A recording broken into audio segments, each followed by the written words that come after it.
afaba society amada ingalakpa students singi uzik akhoi sum yeng matamda khoi si khoi society sida karim kan thaina bagi mawong soina laina bagi mawong ma yamna dum ubane mafam afaba ma thabak tawrasu whether sports ki wagera adi film ki duniya ki wagera song ki wagera or even political circles sida oiragasu hairiba any thabak sida khoi se amaga singthana ba yam kaina thana da ba madom da leibse masi khoi uzik tagi takpi tambi bada how to respect our seniors, how to respect each other, our friend circle da leiba oja singda adugumba manners aduga yamna maru oiba discipline yauna sakpa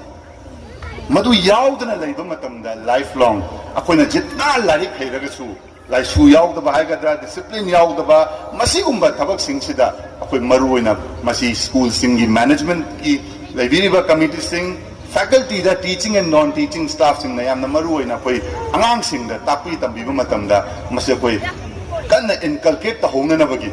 hena yahona na ba aduga parents sing da yamna maru oina yumdagi tholakpa matamda masi manungdagi khangna koi da takpi tambiba ma akoi manungda hayingdagi yawhan gina na ba khangna chathona na bagi haidana ai smaina ina tahonjaningi aduna haying tungda koi society sigi koi leiriba pillars koi foundation se yamna koi nok na leho gado ba duguma mo oi gado ba aduna usiki matamdagi maru oina semauba daka taba aduna these are the formative years of our life na students ki achigi haying future da magi career da semgal ongna na bagi dugi lambi sida yakpi raga students sing ingala iba aduga parents ka tana menara kanda parents sing and teachers sing isu akoi amaga yamna respect laina lamina ba madugi ethos se takpi ba tambi ba ngakna satpa ngamna ba ngang sing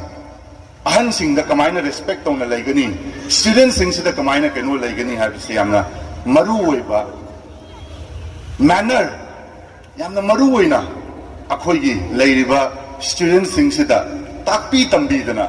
leiriba khoi gi school gi management singa adagi loina na parents sing na su yumdagi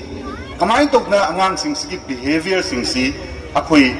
classroom da chatpada friends unabada oza loinabada aduga yumda su leiba matamda ahalaman sing da taksi kasi yaun leiba madugi ethos sing se takpi tambi ba ujiki formative years da yahuba matam sida ni haye